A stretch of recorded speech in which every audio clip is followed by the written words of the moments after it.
was optimistic about traveling to the United States of America.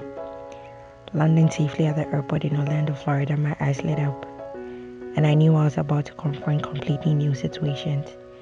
As I started each day, my mind was free and clear and ready to focus. But there was one problem. In Ghana, I studied pharmacy. In the US, I would be studying a whole new subject, engineering.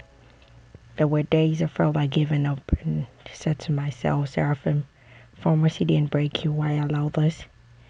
Imagine working hard towards an assignment deadline, and in the end you lose all the points. Because I knew what my struggles were.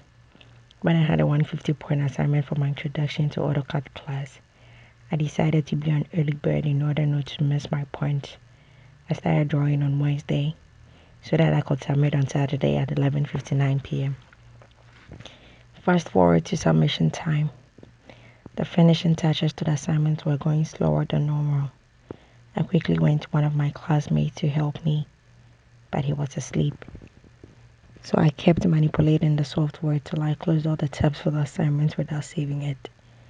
My heart skipped a beat, biting my lips, and I was wondering how I was going to fix it as at 10 p.m. At this moment, my mind went blank and I gave up.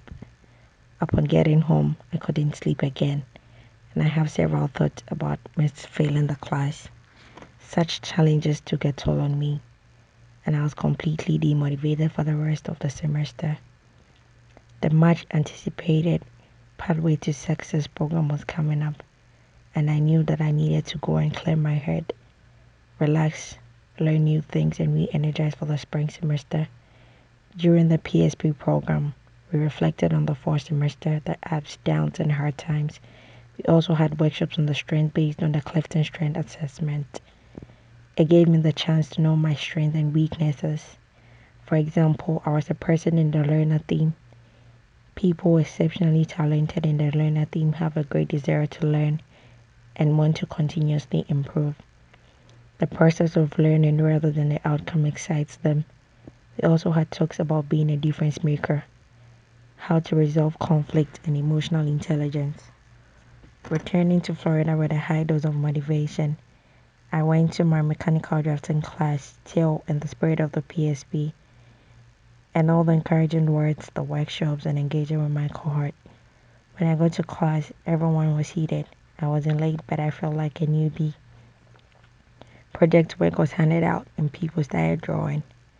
For a second, my mind was blank, even though the professor had walked me through the project. I opened the software AutoCAD. I began drawing, putting in dimensions, but I realized it wasn't adding up. I wasn't ready to ask for help. I wanted to figure it out myself. For close to 1 hour, I was stuck and my eyes were teary. The professor came over and told me that I'll be fine and that I shouldn't worry. After another effort, tears flooded my face, so in order not to embarrass myself, I took my bag and headed to the door. The professor came up to me and said, "Hey Seraphim, don't worry, you'll be fine," and I left. I cried because I knew I could do this, but for some reason I was clueless. When I got home, my housemate Randy came to console me saying, "Girl, you can do it. Keep pushing.